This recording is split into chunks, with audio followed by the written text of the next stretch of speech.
உங்க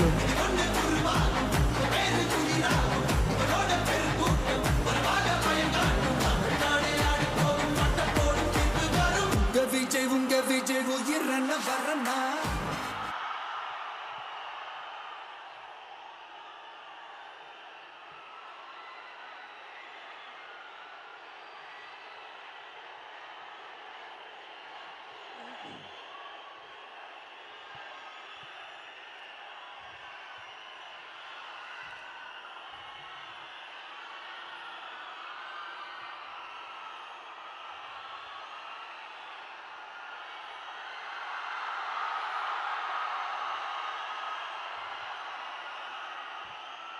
எங்க ஓட்டு எங்க உரிமை.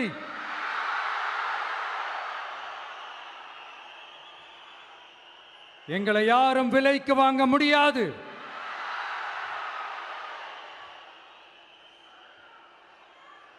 எங்க ஓட்டு விசில் சின்னத்துக்கு தான்.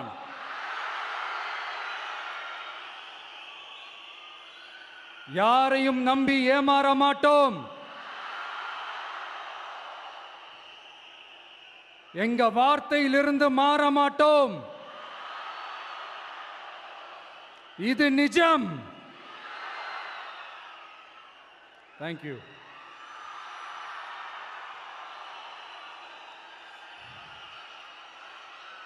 ஒரு குட்டி கதையிலிருந்து ஆரம்பிப்போமா?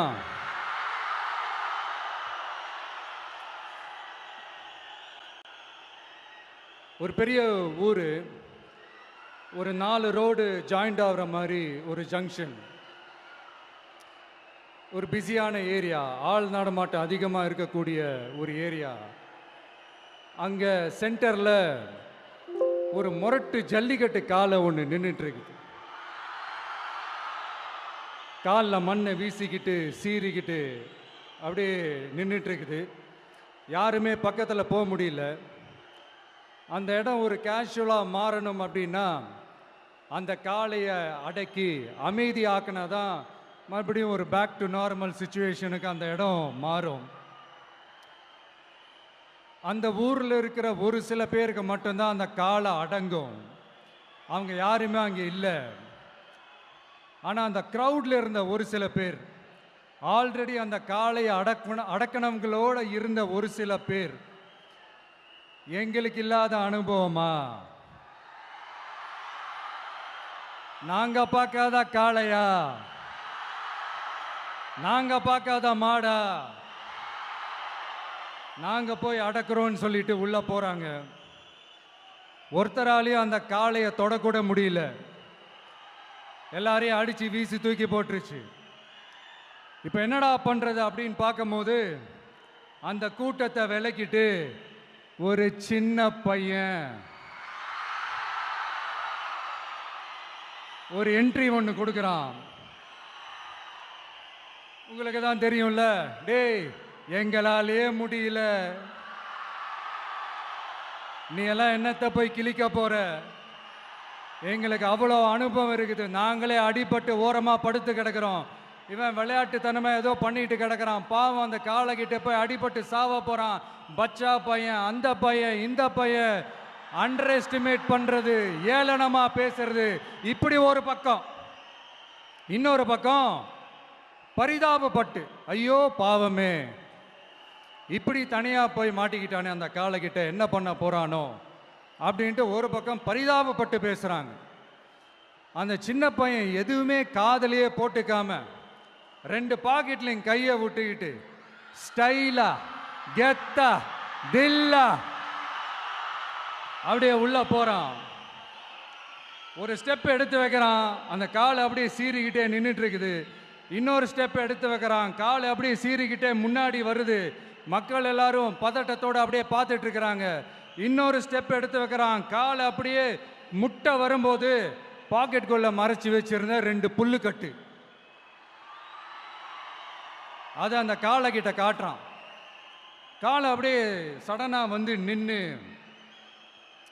அது மூடெல்லாம் மாறி அந்த புல்லுக்கட்டை சாப்பிட ஆரம்பிச்சிருச்சு. அந்த சின்ன பையனும் அந்த காளையை அப்படியே தடவிக்கிட்டு வரான். காளையும் பக்கத்தில் ஒரு குழந்தை மாதிரி நடந்து வந்துக்கிட்டு வருது. பக்கத்தில் இருந்த ஒரு வயல்வெளியில் அந்த காளையை மேய விட்டுட்டு வரான். மக்கள் எல்லாரும் அந்த பையனை ஆச்சரியமாக பார்க்குறாங்க. அந்த அடிபட்டு கிடந்த அந்த அனுபவசாலிங்க தலையை தொங்க போட்டு நின்றுட்டு இருக்கிறாங்க. ஏன்னா பேசின பேச்சு அப்படி. வாய் இருக்குன்றதுக்காக நக்கலுமா நையாண்டியுமா நச நச நச நசன் ஒரே பேச்சு. என்ன பண்றது, தலையை குனிஞ்சு அப்படியே நின்றுட்டு இருக்கிறாங்க. அங்க ஒரு பெரியவர் வர்றார். வந்து அந்த பையன்கிட்ட கேட்கிறாரு, எப்படிப்பா இப்படி ஒரு முரட்டு காலை சீறிட்டு நின்றுட்டு இருந்தது, எப்படி அந்த காலை அடக்கின அப்படின்னு கேட்டதுக்கு அந்த பையன் சொல்றான், ஐயா எனக்கு அந்த காளையை பார்த்தா கோபமா இருந்த மாதிரிலாம் எனக்கு தெரியல, அந்த காலை பசியோடு இருந்த மாதிரி இருந்தது. அதனால தான் அந்த புல்லுக்கட்டை காமிச்சவொடனே ஓகே நமக்கு தேவையானது கிடச்சிருச்சு அப்படின்னோடனே அந்த புல்லுக்கட்டை சாப்பிட்டுட்டு நம்மளோட அப்படியே ஜாலியாக வாக்கிங் வந்துருச்சு அப்படின்னு சொன்னான். இதை கேட்ட அந்த பெரியவர் சொன்னாராம், இந்த சின்னவங்க பெரியவங்க அனுபவம் இருக்கிறவங்க அனுபவம் இல்லாதவங்க இதெல்லாம் விஷயமே கிடையாது. யாராக இருந்தாலும் அந்த சூழலுக்கு ஏற்ற மாதிரி அந்த சிச்சுவேஷனுக்கு தகுந்த மாதிரி என்ன பண்ணி அந்த ப்ராப்ளமை சால்வ் பண்ணுறான், ஏது பண்ணி அந்த ப்ராப்ளமை சால்வ் பண்ணுறான், அதுதான் விஷயமே, அதுதான் மேட்ரு. ஸோ நீ சூப்பர்ப்பா, என்ன ப்ராப்ளம் வந்தாலும் நீ சால்வ் பண்ணிடுவ அப்படின்னு முதுகில் தட்டி கொடுத்துட்டு அந்த பெரியவர் போகிறார். அந்த முரட்டு ஜல்லிக்கட்டு காலை தான் நம்ம தமிழ்நாட்டு அரசியல் களம். அந்த பெரியவர் தான் நம்ம தமிழக மக்கள். அந்த பாக்கெட்டுக்குள்ள ஸ்டைலா தில்லா கெத்தா ஒருத்தன் உள்ள வந்தான் பாருங்க, அவன்தான்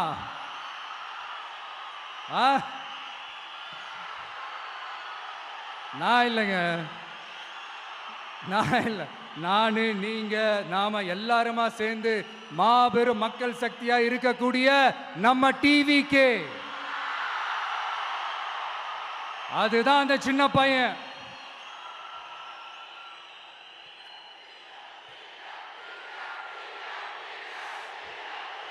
தேங்க்யூ தேங்க்யூ தேங்க்யூ.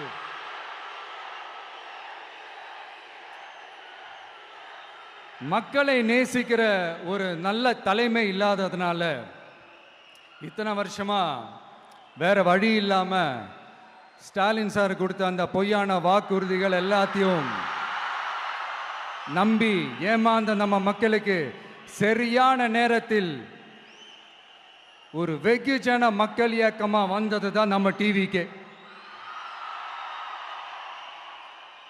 அந்த முரட்டு ஜல்லிக்கட்டு கால கதை ஏன் சொன்னோம், எதுக்கு சொன்னோம், யார் யாருக்கெல்லாம் சொன்னோங்கிறது புரிய வேண்டியவங்களுக்கு புரியும்னு நினைக்கிறேன்.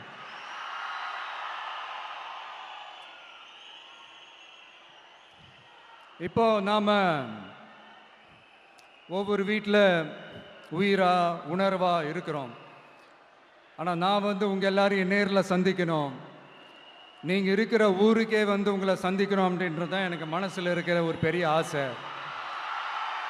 ஆனால் அந்த சிச்சுவேஷன் ஒரு எதிர்கட்சியாக இருந்து கேள்வி கேட்டுட்டு இருக்கிற இந்த நேரத்தில் நமக்கு எதிராக என்ன சூழ்ச்சிகள்லாம் நடக்குதுன்றது உங்கள் எல்லாருக்குமே நல்லா தெரியும். அதனால் இப்போ உங்களுக்கு ஒரு வாக்குறுதியை கொடுக்குறேன், நம்மளுடைய ஆட்சி அமைஞ்சதும் ஒவ்வொரு கிராமத்துக்கும் நான் நேரடியா வந்து என்னுடைய சொந்தங்களாகிய உங்க எல்லாரையும் நான் சந்திக்கிறேன்.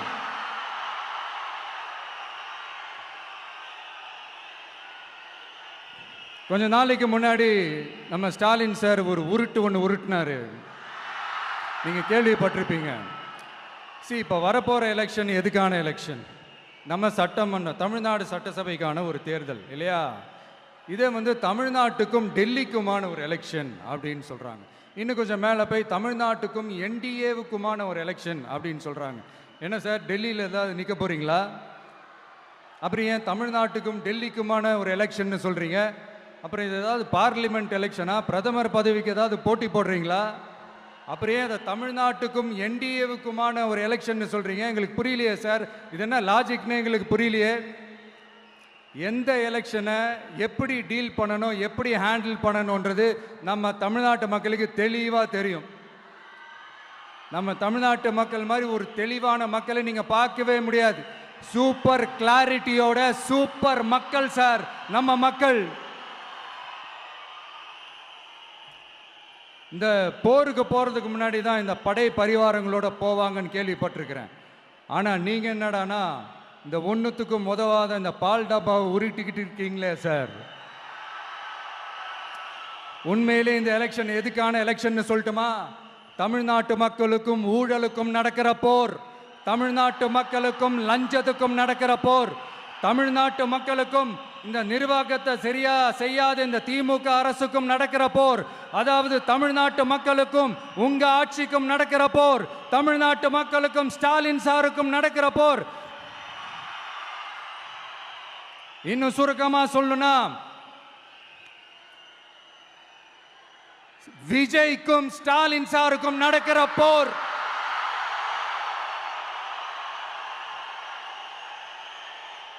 இதுக்கு நடுவுல இந்த என்டிஏ டெல்லி இதெல்லாம் என்ன லாஜிக்னே புரிய மாட்டேங்குது சார். தமிழ்நாடு தான் விஜய், இந்த விஜய் தான் தமிழ்நாடு. தூய சக்தி டிவிகேவுக்கும் தீய சக்தி டிஎம்கேவுக்கும் தான் இந்த போர். இப்படி உக்கிரமா இருக்கிற இந்த போர்ல மறுபடியும் ஒன்றுத்துக்கும் உதவாத இந்த பால் டப்பாவை உருட்டிக்கிட்டு இன்னொரு காமெடி வேற. அது என்னடானா அவரோட ஆட்சியில தான் தமிழ்நாடு சூப்பர் ஸ்டார் மாநிலமா இருக்குதான். கரெக்டு, தமிழ்நாடு சூப்பர் ஸ்டார் மாநிலம் தான். காமராஜர் அவர்கள் டைம்ல, அண்ணா அவர்கள் டைம்ல, எம்ஜிஆர் அவர்களோட ஆட்சியில. இன்னைக்கு ஒன்றுத்துக்கும் உதவாத இந்த உல்டா மாடல் ஆட்சியில தமிழ்நாடு சூப்பர் ஸ்டார் மாநிலமாலாம் ஒன்றும் இல்லை, சூப்பர் ஸ்டாண்ட் அப் காமெடிக்காரர் நடத்துற மாநிலமா மாறிடுச்சு. மக்களே, உங்களுக்காக மட்டுமே தான் வர தடைகள், சதிகள், சூழ்ச்சிகள் எல்லாத்தையும் தாண்டி இந்த 2026 இந்த தேர்தலில் டிவிக்கு தில்லா நிற்கும்.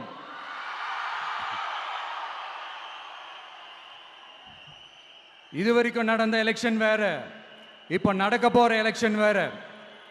ஒவ்வொரு 5 இயர்ஸுக்கும் நடக்கிற எலெக்ஷன் மாதிரி இதை நினைச்சிடாதீங்க. 50 வருஷத்துக்கு ஒரு வாட்டி நடக்க போற ஒரு எலெக்ஷன் மாதிரி இது. அதிசய எலெக்ஷன். ஒரு எலெக்ஷன்ல அவங்களோட எதிரிகளை தான் எதிர்ப்பாங்க, அப்படிதான் எதிர்ப்பாங்க, அதுதான் யதார்த்தமும் கூட. ஆனா இந்த எலெக்ஷன்ல தான் ஒட்டுமொத்தமா எல்லாருமா சேர்ந்து ஒருத்தனை எதிர்க்கிறாங்க. ஒட்டுமொத்தமா எல்லாருமா சேர்ந்து இந்த விஜயை எதிர்க்கிறாங்க. ஏன்னா இந்த விஜய் ஊழலை எதிர்க்கிறான், லஞ்சத்தை எதிர்க்கிறான், மக்களோட மக்களா நிக்கிறான். அந்த மக்கள் அவன் கூட நிக்கிறாங்க. அந்த காண்டு எப்படி? அந்த காண்டு தான் ஒட்டுமொத்தமா எல்லாருமா சேர்ந்து ஒருத்தனை எதிர்க்க காரணம். நீங்க எப்படி வேணா எதிர்த்துக்கங்க, ஆனா போட்டி 2 பேருக்கு நடுவுல தான் ஒண்ணு இன்னொன்னு. இந்த எலெக்ஷன் டேல மேக்சிமம் என்ன பண்ணுவீங்க? போவீங்க, ஓட்டு போடுவீங்க, வருவீங்க, அவ்வளவுதான் உங்களுடைய பார்ட்டிசிபேஷன். ஆனா இந்த எலெக்ஷன்ல நீங்க பங்கெடுத்துக்க போறீங்க. எஸ், உங்க வீட்டில் இருக்கிற ஒரு விஜய் தான், உங்க வீட்டில் இருக்கிற ஒரு விஜய் தான் வேட்பாளரா நிக்க போறாங்க. உங்க வீட்டில் நிக்கிற ஒரு வேட்பாளர்னா அப்போ உங்க வீட்டில் இருக்கிற மற்றவங்க எல்லாருமே வாக்காளர்கள் தானே.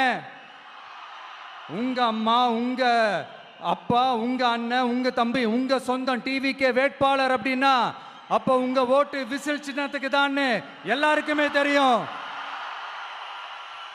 ஏன், நம்மளோட எதிரிகளுக்கு கூட அது நல்லாவே தெரியும். அதனால தான் நமக்கு எதிராக அவ்வளவு அவதூறு பரப்புறாங்க. என்னென்ன அவதூறு பரப்புறாங்கன்றது உங்களுக்கே நல்லா தெரியும். ஆனா அவங்களுக்கு தெரியாது, ஏன் மேல அவதூறு பரப்புனா அது மக்கள் மேல அவதூறு பரப்புற மாதிரின்னு. எனக்கு அரசியல் தெரியலன்னு சொன்னா அது மக்களுக்கு அரசியல் தெரியலன்னு சொல்ற மாதிரின்னு. என்ன அசிங்கமா பேசினா அது மக்கள் அசிங்கமா பேசுற மாதிரின்னு. எனக்கு எதிராக செய்யற ஒவ்வொரு செயலும் அது மக்களுக்கு எதிராக செய்யற செயல் அவங்களுக்கு தெரியாம போச்சு. இந்த விஜயும் மக்களும் வேறு வேறு இல்லை. இந்த விஜயும் மக்களும் ரத்தமும் சதையும் மாறி, உடலும் உயிரும் மாறி, ஒன்னிலிருந்து ஒண்ண பிரிக்கவே முடியாது. எஸ், சென்சிட்டிவான சென்டிமெண்ட், அது சென்சிட்டிவான சென்டிமெண்ட்.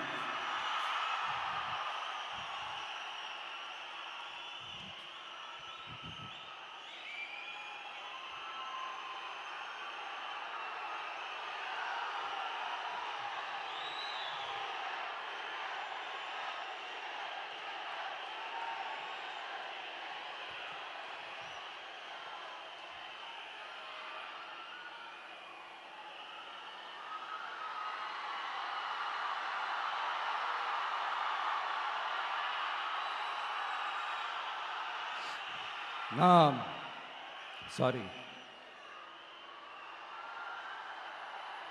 இதை யாரும் அசைக்க முடியாது. மக்களை நேசிக்கிற விஜய் வேணுமா, மக்கள் விரோத ஆட்சி நடத்துற ஸ்டாலின் சார் வேணுமா?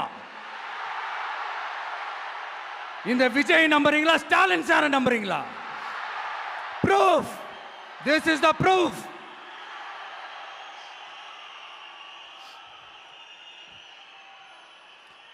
இந்த தீய சக்தி, ஊழல் சக்தி, இதெல்லாம் ஏன் சொல்கிறோம், எதுக்கு சொல்கிறோம், யாரை சொல்கிறோன்றதெல்லாம் மக்களுக்கு தெளிவாக தெரியும். அதே மாதிரி டிவிகேவுக்கு போட்டி டிஎம்கே தான்றதும் மக்களுக்கு தெளிவாக தெரியும். அப்படி இருக்கும்போது நாம் ஏதாவது பேசினா வாண்டடாக சில பேர் வந்து வண்டியில் ஏறி உட்காந்துக்கிறாங்க. ஆமாம், வாண்டடாக சில பேர் வண்டியில் ஏறி உட்காந்துக்கிட்டு குரல் கொடுக்குறாங்க. சீரியஸாக ஒரு போட்டி நடந்துக்கிட்டு இருக்கும் போது இங்கே காமெடிக்கெல்லாம் இடம் இல்லை பாஸ். இதெல்லாம் மக்களுக்கு தெளிவாக தெரியும். இந்த நேரத்தில் ஒரு சீரியஸ் கேள்வியை இன்னைக்கு இருக்கிற மிகப்பெரிய அரசியல்வாதிங்க கிட்ட கேட்கணும்னு நான் நினைக்கிறேன். நீங்கள் அரசியலுக்கு வர்றதுக்கு முன்னாடி உங்ககிட்ட இருந்த சொத்து எவ்வளோ? அரசியலுக்கு வந்ததுக்கு அப்புறம் இன்னைக்கு உங்ககிட்ட இருக்கிற சொத்து எவ்வளோ? அதை ஓப்பனா டிக்ளேர் பண்ண முடியுமா? அப்படி வந்த காசெல்லாம் என்னென்ன தொழில் செஞ்சு வந்துச்சு, என்ன வேலை செஞ்சு வந்துச்சு, உண்மையிலே நீங்க உழைச்சி சம்பாதிச்ச காசா, இல்ல ஆட்சி அதிகாரத்துக்கு வந்ததுக்கு அப்புறம் ஆட்டைய போட்ட காசா? இதெல்லாம் ஓப்பனா டிக்ளேர் பண்ண முடியுமா? இதெல்லாம் நம்ம கேட்டா எல்லா ஊழல்வாதிகளும் ஒன்னா சேர்ந்து நம்ம மேல சேத்தவாரி வீசுவாங்க. அதை பத்தியெல்லாம் நமக்கு கவலை இல்லை. ஏன்னா நாம யாருன்னு மக்களுக்கு நல்லாவே தெரியும். எனக்கு ஒரு புது ஃப்ரெண்டு, புது நண்பர் ஒருத்தர் கிடைச்சிருக்காரு. யார் தெரியுமா? தெரியாதா? முதல்வர் அவர்கள் தான். இப்போ ஒரு நிருபர் ஒருத்தர் கேட்ட கேள்விக்கு எனக்கு எதிரிகள்லாம் யாரும் இல்லை, அவங்க எல்லாருமே எனக்கு நண்பர்கள் தான் அப்படின்னு சொன்னாங்களே. அப்படி நாங்கெல்லாம் உங்களுக்கு நண்பர்கள்னா அப்புறம் ஏன் சார் கரூர் விஷயத்துல ஏன் மேல பழி தூக்கி போட்டீங்க?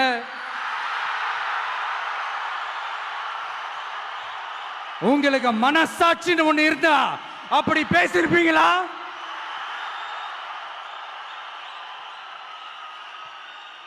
அப்படி நாங்களாம் உங்களுக்கு நண்பர்கள்னா ஒரு ஈவெண்ட், ஒரு ஃபங்க்ஷன் நடத்துறதுக்கு ஒரு இடமோ ஒரு பர்மிஷனோ ஏன் கொடுக்க மாட்டேன்றீங்க?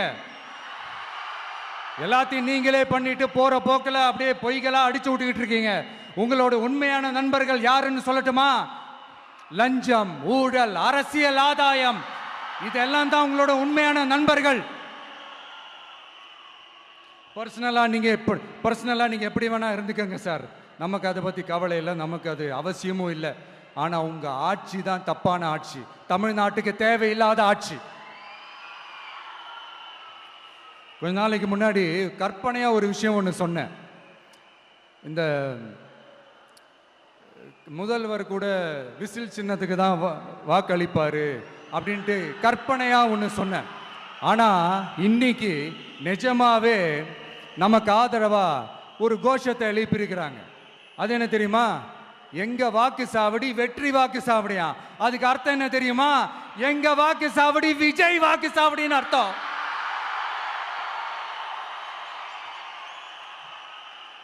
அது சரி, மக்களோட இந்த ஆதரவை பார்த்துட்டு அவர் அறியாமலே எப்படி பேசிட்டாரு என்னமோ தெரியல. 50 வருஷம் எக்ஸ்பீரியன்ஸ் அரசியல்ல, உண்மை என்னன்னு ஒத்துக்கிட்டு தானே ஆகணும்.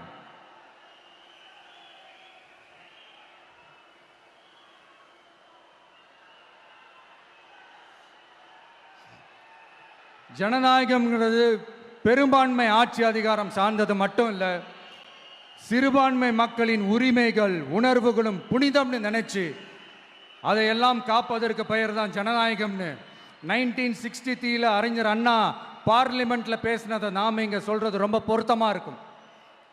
அறிஞர் அண்ணா சொன்னது தான் டிவிகேவோட நிலைப்பாடும். இந்த ஸ்டாண்ட்ல நாம 100% உறுதியா இருப்போம். யாருக்காகவும் எதுக்காகவும் இதுல சமரசமே கிடையாது. மதச்சார்பற்ற சமூக நீதி தன்மை தான் நம்ம அடிப்படை கொள்கைகள் ஒன்று. அதில் எந்த மாற்றமும் எப்பவும் கிடையாது. ஆனால் இதெல்லாம் மறந்துட்டு எப்படியாவது எதையாவது செஞ்சு ஓட்டு வாங்குறதுக்காகவே இங்கே சில பேர் இருக்கிறாங்க.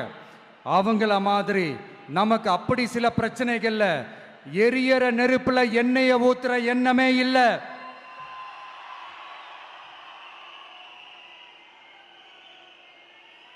இங்க சில அரசியல் கட்சிகளும் சில அரசியல் தலைவர்களும் ஒரு சில நேரங்களில் அமைதியா இருந்தாலே போதும், ஒரு பிரச்சனையும் வராது. இப்போ கரண்ட்ல இருக்கிற சில பிரச்சனைக்கு வருவோம். இந்த கரண்ட் பிரச்சனைக்கு வருவோம். மாசம் மாசம் கரண்ட் பில்லு கட்டுற மாதிரி மாத்துவோம்னு சொன்னீங்களே, செஞ்சீங்களா? நிறைய வீடுகளில் 100 யூனிட் தான் அந்த கரண்ட்டு செலவாகுது ஒரு மாதத்துக்கு. மாதம் மாதம் நீங்கள் அந்த பில்லு கொடுத்தீங்கன்னா அவங்களுக்கு அது ஃப்ரீ ஆகிடும். அவங்க அந்த காசை கட்ட தேவையே இல்லை.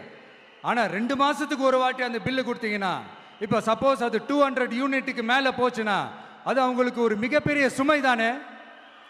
இது எந்த கணக்கில் எடுத்துக்கிறது? ஒரு மாதிரி ஒரு மாடர்ன் கரப்ஷன் அப்படின்னு எடுத்துக்கலாமா? அடுத்து பஸ் வசதி. நிறைய கிராமங்களில் பஸ் வசதி இல்லைன்னு சொன்னால் இந்த ஒட்டுமொத்த திமுக அரசும் கத்திக்கிட்டு வந்துடுவாங்க. நாங்கள் பஸ் விடாத கிராமங்களே இல்லை அப்படின்னு சொல்லுவாங்க.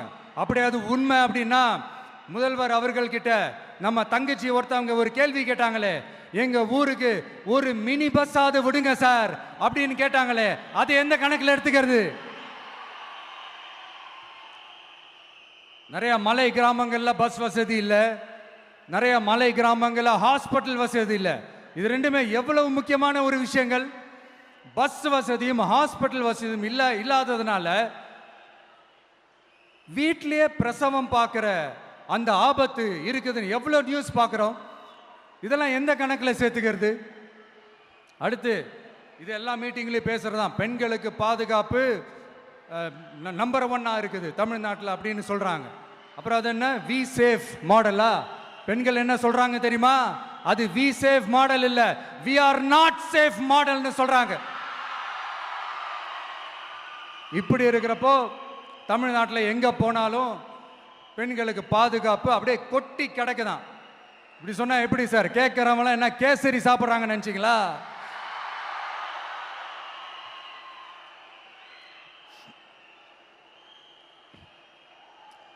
அடுத்து இந்த சட்டம் ஒழுங்கு, அது காணாம போய் ரொம்ப நாள் ஆச்சு.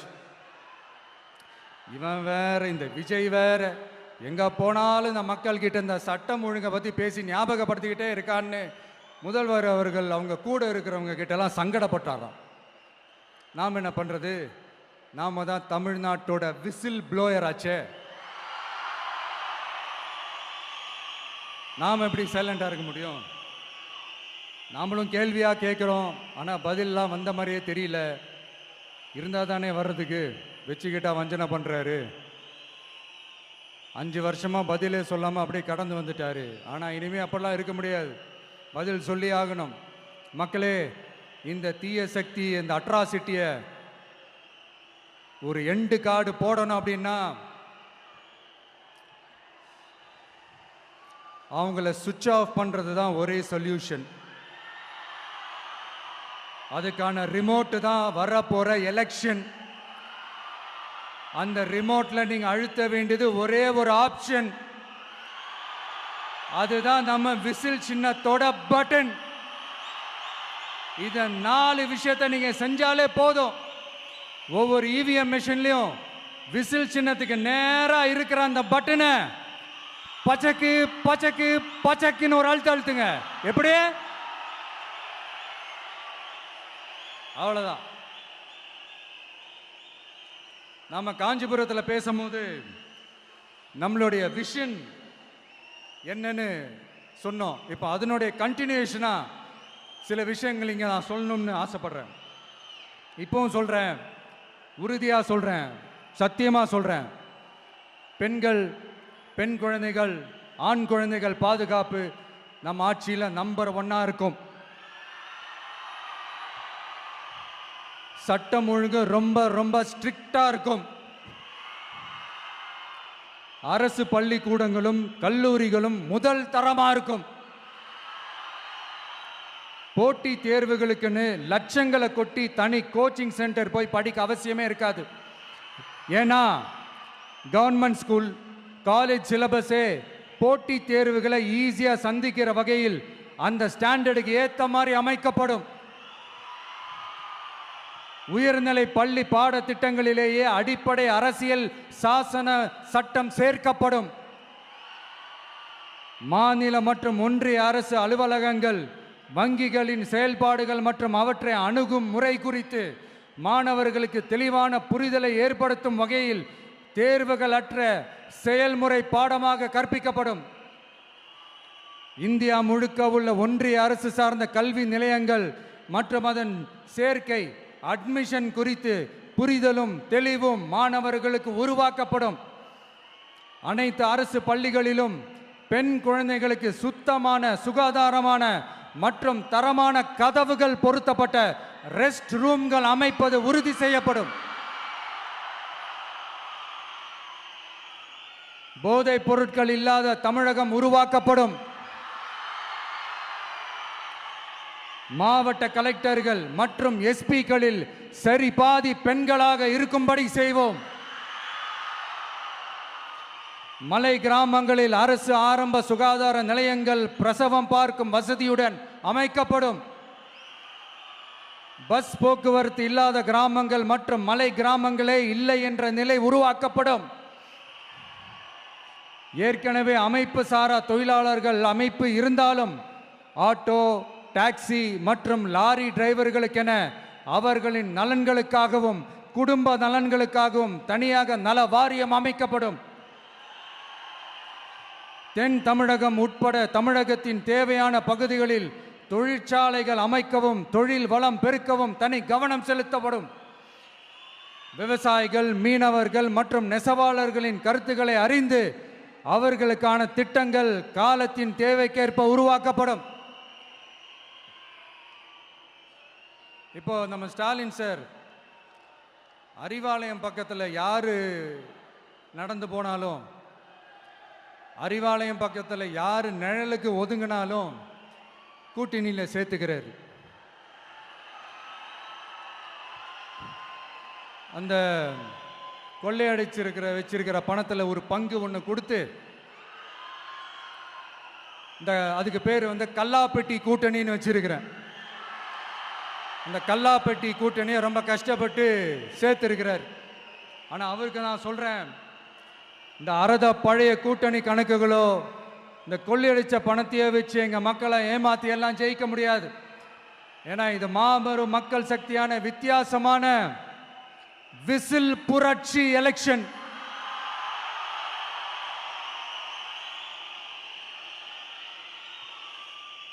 உங்களோட நான் இருக்கேன், நம்மளோட நம்ம மக்கள் இருக்கிறாங்க. இதுக்கு மேல என்ன வேணும்? கான்பிடென்ட்டா இருங்க, நல்லதே நடக்கும், வெற்றி நிச்சயம். மீண்டும் சந்திக்கும் வரை நன்றி, வணக்கம். நான் திருப்பி இங்கிருந்து 4 hours சென்னைக்கு போனோம். தயவு செஞ்சு யாரும் என் வண்டிக்கு பின்னாடியோ என் வண்டி சைட்லேயோ பைக்கில் வராதிங்க. உங்களை நான் கெஞ்சி கேட்டுக்கிறேன். தேங்க்யூ.